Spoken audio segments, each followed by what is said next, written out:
Today, we are going to listen to a long, natural English conversation about asking for help politely. This story will show you real-life situations, real emotions, and real English. So relax, listen slowly, and feel the language. Let's begin. It was a normal day in the city. The streets were busy. Cars were moving. People were walking fast, and among all those people, there was Daniel. Daniel was a kind young man. He spoke simple English, but he had one big problem. He was always afraid to ask for help. He worried people would get angry. He worried he might sound rude. He worried he might make mistakes. So most of the time, he stayed quiet. But today was different. Today, Daniel had to talk. Because today, he was lost. He was standing on a big road with many turns, many buses, many buildings, and he didn't know where to go. He looked left. He looked right. He checked his phone. No internet. He felt a little nervous. He said softly to himself, "Okay, Daniel, you have to ask someone. You need help. Don't be afraid." He saw an old man standing near a bus stop. Daniel took a deep breath and walked slowly to him. He smiled first. Smiling is always polite. Then he spoke very gently. "Excuse me, sir. Could you please help me?" The old man looked at him kindly. He replied, "Of course, how can I help you?" Just like that, everything became easy. Daniel felt safe. He felt okay. He continued, "Actually, I'm a little lost. Could you please tell me how to get to the Central Library?" The old man smiled. "Yes, sure, it's not far. Go straight, take the second left, and you'll see it near the big park." Daniel said politely, "Thank you so much. I really appreciate your help." The old man nodded. "You're welcome, son. Have a good day." Daniel walked away with a happy heart. He whispered to himself, "That was not difficult.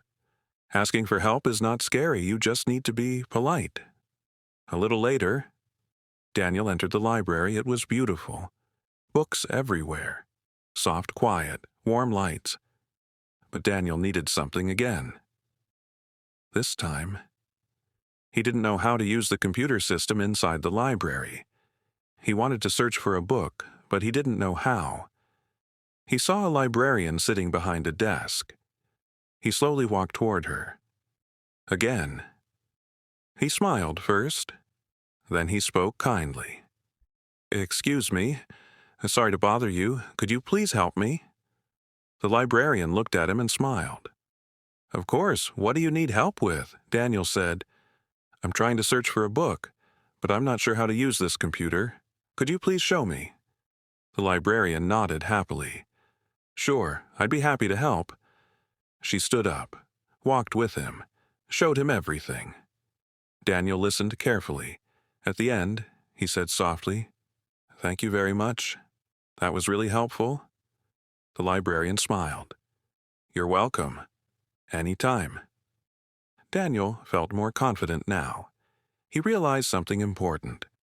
People like helping. People don't get angry when you're polite. People feel good when they are kind. And asking politely makes everything easier. Later that evening, Daniel went to a cafe. He sat down, but he could not connect to the Wi-Fi. Again, he needed help. A waiter walked by. Daniel raised his hand gently and said, "Excuse me." The waiter stopped and smiled. "Yes, sir. How can I help you?" Daniel replied, "I'm sorry to trouble you, but could you please help me connect to the Wi-Fi?" The waiter said kindly, "Of course, sir. The password is written on the menu." Daniel checked the menu and said, "Oh, I see it now. Thank you very much." The waiter smiled again. "You're welcome." Daniel laughed a little at himself. "Look at you, Daniel," he thought. "In one day, you asked for help 3 times, and every time, people were kind." That night, Daniel went home. His friend Michael called him. "Hey, Daniel, how was your day?" Daniel replied proudly, "Today, I learned something important. I learned how to ask for help politely in English." Michael laughed. Really? Tell me what you said. Daniel spoke confidently. I said things like, "Excuse me, could you please help me? I'm sorry to bother you. Would you mind helping me? Could you please show me? Thank you so much. I really appreciate your help." Michael smiled.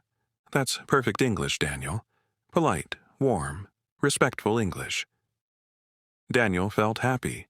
For the first time, English did not feel scary. It felt human. It felt real. Because English is not just grammar. It is communication. It is kindness. It is respect. The next day, Daniel was at work. His boss gave him a new task. A big, difficult task. Daniel didn't fully understand it. He felt confused. Earlier, Daniel would stay silent. He would worry. He would stress. But now, he knew what to do. He knocked on his boss's door. His boss looked up. "Yes, Daniel, come in." Daniel spoke softly, politely, confidently. "Excuse me, sir. Could I ask for your help, please?" His boss looked relaxed. "Sure, Daniel. What do you need help with?" Daniel explained, "I'm working on this task, but I'm not completely sure I understood everything correctly. Would you mind explaining a little more?" His boss smiled. "I'm glad you asked. Of course, let me explain." His boss helped him. Daniel understood everything clearly. At the end, Daniel said, "Thank you, sir. That really helped me a lot." His boss nodded proudly. "You did the right thing, Daniel. Asking for help is smart. It shows responsibility, not weakness." That sentence stayed in Daniel's heart. Asking for help is not weakness, it is strength. He understood something deep. People respect you more when you ask correctly, when you communicate softly, when you are humble. The next weekend, Daniel went to visit his grandmother. She was old. Her voice was soft. Her eyes were kind. They sat together. Daniel told her everything. He told her how he used to be afraid. He told her how he learned to ask politely. He told her how people helped him happily. She smiled with love. "My dear child, kindness creates kindness." She held his hand and said, "When you speak politely, you do two beautiful things. You respect others, and you respect yourself." Daniel smiled. He felt proud. He felt calm. He felt grown. Before sleeping that night, Daniel looked out of his window. The sky was dark. The city lights were glowing. The world felt peaceful. He whispered softly, "I'm not afraid of asking any more. I know how to speak. I know how to be polite. I know people are kind." He closed his eyes and slept peacefully, because now he had confidence, and that confidence came from simple, gentle English. If you are listening to this story today, remember, you don't have to feel scared. You don't have to stay silent. You don't have to struggle alone. Just say, "Excuse me, could you please help me?" And most of the time, the world will answer kindly, because polite English opens hearts, and polite English opens doors,